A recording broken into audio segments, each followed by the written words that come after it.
Welcome our friends.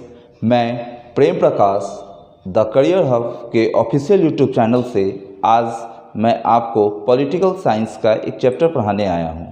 मैं आज आपके लिए वीडियो बहुत दिनों बाद बना रहा हूं क्योंकि मैं कुछ दिनों से कुछ काम में व्यस्त था, जिसके कारण मैं लगातार वीडियो नहीं डाल पा रहा था।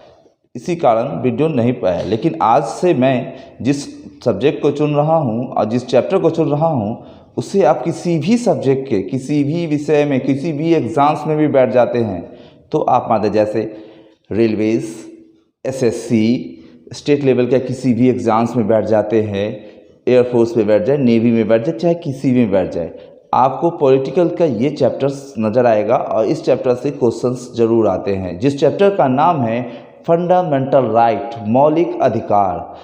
आज मौलिक अधिकार के बारे में मैं बताऊंगा। आज के चैप्टर्स में मौलिक अधिकार की बेसिक नॉलेज क्या है नहीं है इसके बारे में मैं पूरी जानकारी आपको दूंगा। तो चलिए अब वीडियो की ओर चलते हैं। फंडामेंटल राइट, फंडामेंटल राइट के बारे में हम आपको बताएं तो फंडामेंटल राइट होता क्या है। सबसे बड़ी बात ये करते हैं, फंडामेंटल राइट का मतलब होता है व्यक्ति के जीवन में, यानी कि व्यक्ति के व्यक्तिगत जीवन में विकास की अवधारणा। अगर हमारे जीवन में फंडामेंटल राइट ना हो, मौलिक अधिकार ना हो तो हमारे जीवन का विकास नहीं हो सकता है। इसीलिए हमारे देश में फंडामेंटल राइट को लाया गया है। हमारे ही देश में नहीं, बहुत सारे ऐसे देश है जहाँ पर फंडामेंटल राइट का यूज़ किया जाता है। अप्रॉक्स 100+ देश हैं जिनके बारे में होता है। लेकिन आइए हम लोग अपने देश के भारतीय संविधान के फंडामेंटल राइट के बारे में बात कर लेते हैं कि क्या है। सबसे पहली बात अगर हम लोग कर लेते हैं तो मौलिक अधिकार का जन्म सबसे पहले कहाँ हुआ, तो सबसे पहला लिखित संविधान देने वाला देश, सबसे पहला लिखित संविधान देने वाला देश यूएसए के में हुआ 1791 में। 1791 में सबसे पहले मौलिक अधिकार का जन्म यहीं पर हुआ। अब इससे आगे बात करते हैं कैसे। तो मौलिक अधिकार का जन्म 1791 में अमेरिकी संसद में बिल ऑफ राइट्स के पेश करने से इसका उदय माना जाता है। उसके बाद भारतीय संविधान में देखा जाए तो बहुत सारी चीज़ होते हैं, वहाँ से ही हम लोगों ने अपनाया। यानी कि भारतीय संविधान में अगर फंडामेंटल राइट को कहीं से लिया तो वो यूएसए से लिया।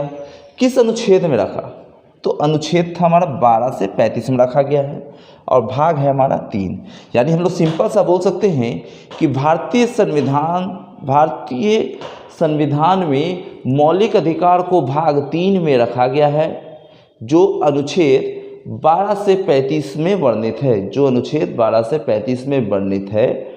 और मौलिक अधिकार को यूएसए के संविधान से लिया गया है, मौलिक अधिकार को यूएसए के संविधान से लिया गया है। अब क्वेश्चन कितने बार आप सुनते होंगे कि दो तरह का संविधान, मूल संविधान और वर्तमान। मूल संविधान वो होता है जो 26 जनवरी 1950 को हमारे देश में लागू हुआ था और वर्तमान संविधान अलग होता है। तो मूल संविधान और वर्तमान संविधान में अंतर क्या था, तो मूल संविधान उस समय लागू, वर्तमान जो अभी चल रहा है। तो हम लोग बोलते हैं कि मूल संविधान में मौलिक अधिकारों की संख्या, यानी जब बना था तो उस समय कितना था, उस समय हमारे पास मौलिक अधिकारों की संख्या 7 थी। कितनी थी, 7 थी। लेकिन वर्तमान में मौलिक अधिकारों की संख्या कितनी है, 6 है। वर्तमान में मौलिक अधिकारों की संख्या कितनी है, 6 है। अब आपको ये लग रहा होगा कि यहाँ से जो घट गया वो एक जो घटा, ये एक कहाँ गया, इसको क्या किया गया, वो हटा दिया गया या कुछ किया गया। तो आपको एक चीज़ पहले बता देता हूँ कि संविधान संशोधन में ऐसा प्रावधान किया गया है कि अब कुछ भी हो जाए, जो मूल संविधान बन गया है उसको किसी प्रकार से फेरबदल उसमें नहीं किया जा सकता है, उसमें सिर्फ कानून जोड़ा जा सकता है। लेकिन इससे पहले ही 1993 के करीबन में हुआ था, लेकिन ये अभी अलग चलते हैं हम लोग। तो यहाँ से जो हटा वो ये जो था, ये था संपत्ति का अधिकार, यानी कि ऐसा अधिकार जिसे मौलिक अधिकार में रखना गलत माना जा रहा था, जिसमें कि हर कोई व्यक्ति सरकार के द्वारा भूमि अधिग्रहण, चाहे किसी भी प्रकार के हो, जनजाति कोई सी भी मैटर्स पे वो अपने आप को एक बेटर दिखाता था कि वो मेरा अधिकार है, मैं उसे दूं क्यों, मैं उसे क्यों करूं। तो सरकार ने इसके ऊपर काम किया और ये 44वें संविधान संशोधन, आप लोगों ने नाम सुना 42 और 44 दोनों अलग ही है। 44वें संविधान संशोधन 1978 के द्वारा संपत्ति के अधिकार को मूल अधिकार से हटाकर कानूनी अधिकार में रखा गया। यानी कि 44वें संविधान संशोधन 1978 के द्वारा संपत्ति के अधिकार को क्या किया गया, मूल अधिकार से हटाकर कानूनी अधिकार में रखा गया। ठीक है। अब आपका डाउट ये आएगा कि संपत्ति का अधिकार संविधान के किस आर्टिकल में, यानी मौलिक अधिकार के किस आर्टिकल में वर्णित था। तो मौलिक अधिकार के किस आर्टिकल में वर्णित था, तो मौलिक अधिकार के आर्टिकल 19F और आर्टिकल 31 में, आर्टिकल 19F और आर्टिकल 31 में हमारा मौलिक अधिकार में संपत्ति का अधिकार वर्णित किया गया था। लेकिन वर्तमान में उसे कहाँ रखा गया, कानूनी अधिकार के अंतर्गत, जो आर्टिकल 300A के अंतर्गत आता है, जो आर्टिकल 300A के अंतर्गत आता है। इसका आप लोग स्क्रीनशॉट ले लें, फिर मैं इसे इरेज करता हूँ। जैसा कि अभी हम लोगों ने देखा सब उसके पहले का टॉपिक, अब हम लोग बात करते हैं कि भारत में सबसे पहले मौलिक अधिकार की मांग किसके द्वारा की गई। भारत में सबसे पहले मौलिक अधिकार की मांग किसके द्वारा की गई, तो इस पे हम लोग अगर बात करते हैं तो देखेंगे कि 1931 में कराची अधिवेशन, 1931 में कराची अधिवेशन। अब सोच रहे हैं कराची अधिवेशन किसका, तो उस समय किसकी अधिवेशन होती थी, सबसे बड़ा दिमाग ये लगाना है, तो कांग्रेस का। यानी कि कांग्रेस के कराची अधिवेशन में, यानी 1931 के कराची अधिवेशन में पहली बार मौलिक अधिकार की मांग हुई। पहली बार किसकी मांग हुई, मौलिक अधिकार की मांग हुई। अब क्वेश्चन है कि किसके द्वारा मांग की गई, मांग किसी के द्वारा तो की गई होगी। तो उस समय सबसे बड़े व्यक्ति जो थे उनमें से सबसे था सरदार वल्लभ भाई पटेल। सरदार वल्लभ भाई पटेल के द्वारा 1931 में मौलिक अधिकार की मांग की गई। एग्जाम में आपसे इस तरह क्वेश्चन आ जाता है कि मौलिक अधिकार की मांग सबसे पहले कब की गई, तो 1931 में। किसके द्वारा, सरदार वल्लभ भाई पटेल के द्वारा। कहाँ, तो कराची अधिवेशन में। क्लियर है इतना। इसके बाद आगे बढ़ते हैं। उसी तरह जब हमारे देश में, आपको पता होगा कि हमारे देश में संविधान का गठन करने के लिए या हमारे देश के बंटवारा करने के लिए एक मिशन आया था, जिसने हमारे देश के अनेकों संविधान गठन किया, नई सरकार बनाई, अंतरिम सरकार बनाई। इन सभी सरकार को गठन के लिए एक बनाया गया। उस समय 1946 ईस्वी में कैबिनेट मिशन जब भारत आया तो उसने क्या किया था, जब संविधान सभा का उसने गठन जब किया तो संविधान सभा के गठन में उसने मौलिक अधिकार परामर्श समिति का गठन किया। किसका गठन किया, 1946 में कैबिनेट मिशन ने संविधान सभा में मौलिक अधिकार परामर्श समिति का गठन किया। इसलिए किया कि भारतीयों को मौलिक अधिकार किस स्वरूप में दिया जाए, कैसा दिया जाए, कैसा नहीं दिया जाए, इसके द्वारा किया गया। उस समय तो यह तय कर लिया गया कि भारतीयों को मौलिक अधिकार 7 दिया जाएगा, लेकिन आवश्यकता अनुसार बाद में 1978 में से 6 कर दिया गया, जिससे पहले आपको मैंने बताया भी है।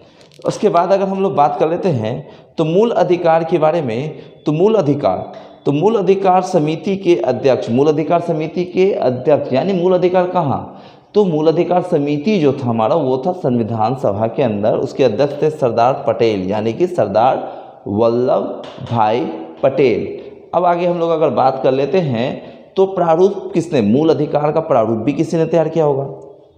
किसने किया होगा, तो मूल अधिकार का प्रारूप तैयार किया था किसने, जे.एल. नेहरू ने। किसने किया था, जे.एल.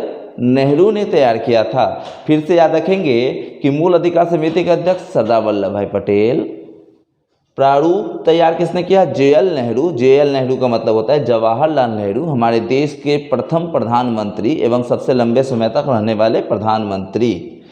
यहाँ तक हम लोगों ने देखा। अब क्वेश्चन ये भी आपके दिमाग में आ जाता होगा कि क्या कभी हमारा मौलिक अधिकार निलंबित किया जाता है? हाँ, निलंबित किया जाता है। किस समय? तो राष्ट्रपति के पास आपको पता होगा कि एक पावर दिया गया जिसका नाम है आपातकाल। आपातकाल, बाद में मैं आपातकाल पर एक बहुत अच्छा वीडियो बना दूंगा जिससे आपको हेल्प मिले। पहले हम लोग देखते हैं आपातकाल। 3 प्रकार के आपातकाल राष्ट्रपति को दिया गया है, राष्ट्रीय आपात, राष्ट्रपति शासन और वित्तीय आपात। जिसमें राष्ट्रपति शासन तो एक जगह पे लग जाता है स्टेट में, चाहे वित्तीय आपात जब देश में क्राइसिस आता है तो नेशनल इमरजेंसी यानी राष्ट्रीय आपात आर्टिकल 352 के तहत लगाया जाता है। जब वो लगता है तो हमारे देश में, जब वो लगता है राष्ट्रीय आपात तो हमारे देश में अनुच्छेद 20 एवं 21 को छोड़कर, अनुच्छेद 20 एवं 21 को छोड़कर सभी मौलिक अधिकार निलंबित हो जाते हैं। फिर से याद रखेंगे, राष्ट्रीय आपात के समय, राष्ट्रीय आपात आप सोच रहे होंगे दिमाग में कि ये किस आर्टिकल के थ्रू आएगा, तो आर्टिकल 352 के समय आर्टिकल 20 एवं 21 को छोड़कर सभी मौलिक अधिकार निलंबित हो जाते हैं। सभी मौलिक अधिकार क्या हो जाते हैं? निलंबित हो जाते हैं। क्लियर है?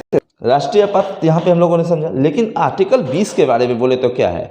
20 और 21 में हमारी स्वतंत्रता, हमारी व्यक्तिगत स्वतंत्रता के बारे में बताया गया है कि कैसे हमारा लाइफ स्टाइल होना चाहिए, क्या होना चाहिए, नहीं, इसके बारे में, यानी कि आर्टिकल 20 में बताया गया है अगर कोई भी व्यक्ति हमें किस तरह अरेस्ट करता है, इमरजेंसी हो चाहे नॉर्मल डेज में, तो उससे किस तरह होता है, उससे रिस्क कैसे मान जाते हैं, कोई हमसे बयान ले नहीं ले, क्या करें, हम कैसे वकील से पास जाएं, कैसे क्या करें, पुलिस से कैसे हमको फेस करना है, ये सारे बातों को यहाँ पर हमें बताया गया है। आर्टिकल 21 में बताया गया है कि प्राण एवं दैहिक स्वतंत्रता, जिसे हम लोग कहते हैं फिजिकल फ्रीडम, है ना, लाइफ एंड फिजिकल फ्रीडम के बारे में बताया गया कि हमारे जीने का स्टाइल कैसा। मान लिया जाए आज मैं इस तरह पहनकर आपके यहाँ क्लास ले रहा हूँ, क्या मेरे यहाँ कल नेशनल इमरजेंसी हमारे देश में लग जाती है तो क्या मैं आपका क्लास नहीं लूँगा? या मैं इस तरह कपड़ा पहन रहा हूँ तो क्या कल नेशनल इमरजेंसी लग जाने के बाद क्या मैं मिलिट्री कपड़ा पहनूंगा? नहीं ना। हमारी ये लाइफ है, मैं इस लाइफ में जी रहा हूँ, मेरे ये अधिकार है।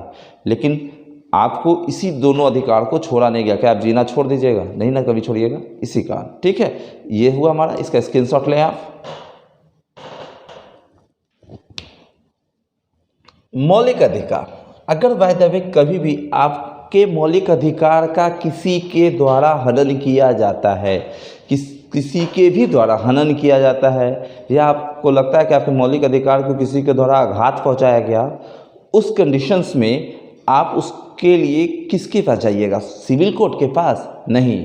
मौलिक अधिकार के लिए आप कभी भी सिविल कोर्ट के पास नहीं जा सकते हैं। उसके लिए देश के सर्वोच्च न्यायालय एवं उच्च न्यायालय, यानी 2 चीज़ कोर्ट आता है। एक कोर्ट का नाम है उच्चतम और उच्च, यानी इसको कहा जाता है HIGH हाई, इसको कहा जाता है सुप्रीम कोर्ट, ठीक है। तो ये दोनों के बारे में हम बात करते हैं तो क्या होगा और क्या नहीं होगा। सुप्रीम कोर्ट तो पूरा का पूरा आप देखते हैं, उच्चतम न्यायालय और सुप्रीम कोर्ट की अगर हम लोग बात कर रहे हैं तो इसमें कैसे वर्क करना है, कैसे नहीं करना, तो चैलेंज वही हो सकता है, किसी भी प्रकार का चैलेंज, क्योंकि मौलिक अधिकार पे कानून बनाने का अधिकार हमारे संविधान में दिया गया है, हमारे संसद को है, इसी कारण, ठीक है। अब आगे बढ़ जाते हैं। हमारे पास कुल 6 मौलिक अधिकारों का वर्णन है जो आप पढ़े थे। वर्तमान में अभी हमारे पास कुल मात्र 6 मौलिक अधिकार हैं, जिनमें पहला है समता या समानता का अधिकार, आर्टिकल 14 से 18।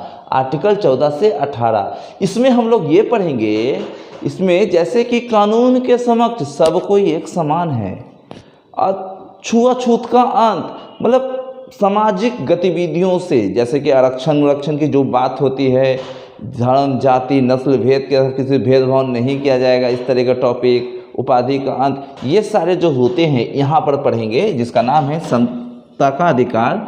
यहाँ पर हम लोग पढ़ेंगे राइट टू इक्वालिटी, मतलब सबको एक बराबर है। रियलिटी में है कि नहीं वो तो आप लोग भी जानते होंगे। नंबर 2, स्वतंत्रता का अधिकार। स्वतंत्रता का अधिकार एक मोस्ट इम्पॉर्टेंट टॉपिक कहलाता है, जिसमें आर्टिकल 19 to 22 तक हम लोग जाते हैं। इसमें आप लोग का एक अधिकार सबसे फेमस होगा, जिस अधिकार के बारे में आप लोग जानते होंगे, जिसका नाम है शिक्षा का अधिकार, जैसे आपको पता होगा कि 6 साल से 14 साल के बच्चों को 6 साल से 14 साल के बच्चों को निःशुल्क एवं अनिवार्य शिक्षा देने का प्रावधान किया गया है। उसे कहाँ रखा गया? तो उसे रखा गया है कहाँ पर सर जी, बताइए तो जल्दी से, कहाँ, नहीं पता? तो उसे रखा गया आर्टिकल 21 के ए में। ठीक है, उसी तरह हम लोग बात करते हैं बोलने का अधिकार। आज हम बोल रहे हैं, आप भी कुछ बोलिएगा, चाहे कुछ भी कीजिएगा, तो वो बोलने का अधिकार कौन देता है? स्वतंत्र का अधिकार, आर्टिकल 19। देश में कहीं भी घूमने का अधिकार कहाँ से हमें मिला? आर्टिकल 19। देश में कहीं भी निवास करने का अधिकार कहाँ है? आर्टिकल 19। कहीं भी आप मीटिंग कर सकते हैं, कुछ भी कर सकते हैं, आपको रोकने वाला, अगर लीगल मीटिंग है कोई रोक नहीं सकता, क्योंकि यह हमारा संविधान देता है आर्टिकल 19। इसके बाद अगर हम लोग बढ़ जाते हैं, हम लोग किसी भी प्रकार के अपने मन से बिजनेस कर सकते हैं, क्योंकि अपना जीविकोपार्जन चलाने के लिए किसी भी बिजनेस, कोई व्यवसाय, कुछ भी करने के लिए हम लोग फ्री हैं according to the article 19। But according to the law, ये मत समझिएगा कि कह दिया तब कुछ भी करने लगेगा। उसके बाद आता शोषण का अधिकार 23 और 24। इसमें 23 और 24 पढ़ना, शोषण कैसे समाज में हमारा शोषण होता था। पहले के ज़माने में देखते होंगे मनुष्यों को खरीद बिक्री की जाती थी, उसको खरीद रहा है, उसको बेच रहा है, मनुष्य उसको कर्जा लिया, उसको खरीद लिया, फिर उससे ले जाकर बाजार में बेच दिया। इस तरह के टीवी में भी बहुत सारे नाटक में देखते होंगे कि मनुष्यों को बेचा जाता था, कैसे क्या किया जाता था। प्लस किसी से भी ज़बरदस्ती मजदूरी करवाना, किसी से भी ज़बरदस्ती श्रम करवाना भी कानूनी अपराध होता है। उसी के बाद 14 साल से कम के बच्चों को किसी भी कारखानों में रखना कानूनी अपराध है। उसके बारे में वर्णन हम लोग यहाँ पे करेंगे। आप तो देखे होंगे, लेकिन आप लोग बोलते तो नहीं होंगे, बट उसके बाद पढ़ लीजिएगा कि अगल बगल में आपके 14 साल से कम के बच्चे भी काम करते होंगे। उसी में आता है 4 नंबर पे हमारा धार्मिक स्वतंत्रता का अधिकार। धार्मिक स्वतंत्रता का अधिकार में क्या आ जाता है? जैसे हमको यह अधिकार दिया गया है कि हम अपनी इच्छा से किसी भी धर्म को माने, हम अपनी इच्छा से किसी भी धर्म को माने। इसी में दे दिया है कि अपनी इच्छा से जिस धर्म को मानने उससे संबंधित कोई शिक्षण संस्थान भी खोल सकते हैं, वेरी गुड। कोई संस्था भी चला सकते हैं, वेरी गुड। उसके बाद इसे बता दिया गया है अगर संस्था चला रहे हैं, उसके लालन पालन पोषण जो भी हो रहा है, जो भी खर्च हो रहा है, उसमें जो खर्च होगा, जो एक्सपेंस होंगे, सरकार किसी भी प्रकार का उस पर टैक्स नहीं लेगा, यानी कि संस्था टैक्स फ्री होगा। उसके बाद इसी में बता दिया जाता है कि बच्चों को देखते होंगे स्कूल में पढ़ता होगा तो बच्चों को ज़बरदस्ती का होता है, चलो तुमको यहाँ जाना है, वहाँ जाना। इस तरह के जो कानून होते हैं, जो व्यवस्थाएं होती हैं, तो किसी भी स्कूल में किसी भी बच्चों से ज़बरदस्ती किसी भी प्रकार की धार्मिक शिक्षा नहीं दी जा सकती, इसका भी प्रावधान किया गया है। यानी कि सिंपल सा हमको यहाँ पे धार्मिक स्वतंत्रता का अधिकार पाना, जो हमारे धर्म हमारे बारे में बताता है। यहाँ पे आता है संस्कृति एवं शिक्षा का, सॉरी यहाँ पे अधिकार नहीं लिखाया है, लिख देता हूँ, का अधिकार। तो संस्कृति एवं शिक्षा का अधिकार की अगर हम लोग बात करते हैं तो क्या होता है, ये आर्टिकल 29 to 30 में आता है। क्या होता है अब इसके देखते हैं। अल्पसंख्यक वर्ग के नागरिक जिनकी जनसंख्या माइनर हो, ना के बराबर हो, भारत में मान लिया जाता है, उसे अल्पसंख्यक में रखा जाता है। जैसे बुद्धिज्म, जैनिज्म, पारसी, सिख, इन लोगों को कहाँ रखा जाता है? इन लोगों को रखा जाता है अल्पसंख्यक में। इन लोगों के भाषा, संस्कृति, लिपि को बचाए रखना, उससे संबंधित शिक्षण संस्थान को इन लोग खोल सकता है कि इससे उनका चलता रहे।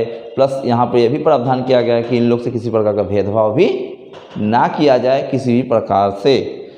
उसके बाद हमारा आ जाता है सबसे अहम और महत्वपूर्ण भाग, जिसका नाम है भाग 6, संवैधानिक उपचारों का अधिकार। इस अधिकार को कहा जाता है संविधान की आत्मा। क्या कहा जाता है? संविधान की आत्मा। यानी कि हमारे कानून व्यक्ता जो थे डॉक्टर भीमराव अंबेडकर, जिनका जन्मदिन अब कुछ ही दिन में आने वाला है, डॉक्टर भीमराव अंबेडकर, उनके बारे में बात करते हैं। तो इस भाग की महत्व को देखते हुए उन्होंने इसे संविधान की आत्मा कह दिया। संविधान की क्या कहा? आत्मा। किसको? तो कभी कभी एग्जाम में कहा संविधान की आत्मा किसे कहते हैं? तो मौलिक अधिकार के भाग 3, 4 ऐसे आएगा नहीं।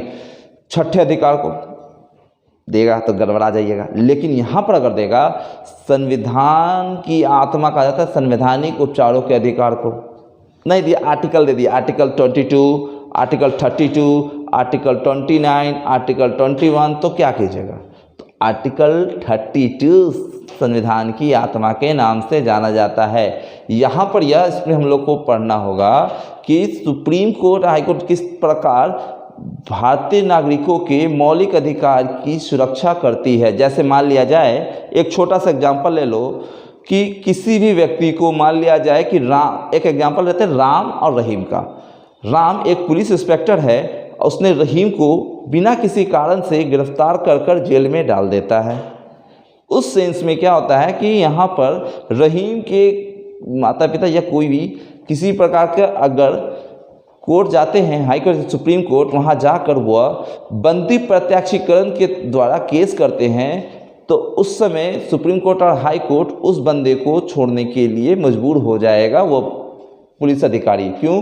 क्योंकि उसे वह रीज़न शो करना होगा कि वह दोषी है तो क्यों है। अगर दोषी है तो सुप्रीम कोर्ट कहेगा कि भाई ऐसे जेल डाल दो, नहीं है तो उसे छोड़ना पड़ेगा। इस केस में पुलिस अधिकारी के खिलाफ आप मानहानि का भी केस कर सकते हैं, बहुत सारे केस बन जाते हैं। तो इस तरह के टॉपिक्स को हम लोग पढ़ेंगे, हर चीज़ को पढ़ेंगे। अब हम लोगों की जो अब हम लोग बनाएंगे आज के वीडियो में, मैं इतना ही पर आज समाप्त कर रहा हूँ। इसके बाद की जो वीडियो बनेगा उस सभी वीडियो में मैं एक एक अधिकार के बारे में आपको बताता चलूँगा। जैसे समता का अधिकार के ऊपर मैं एक वीडियो बना रहा हूँ, स्वतंत्रता के अधिकार के ऊपर एक वीडियो बनाऊँगा, उसी तरह हर के ऊपर एक वीडियो बनाऊँगा। इस वीडियो को आप देखते रहेंगे, प्लस इस वीडियो को आप अच्छे से देखें। वीडियो को देखने के बाद इस वीडियो में आपको कैसा लगा इसके ऊपर कमेंट करें। क्या बोला, लाइक और सब्सक्राइब वीडियो देखें, उसके बाद अच्छा लगे तो ज़रूर करें। Thank you.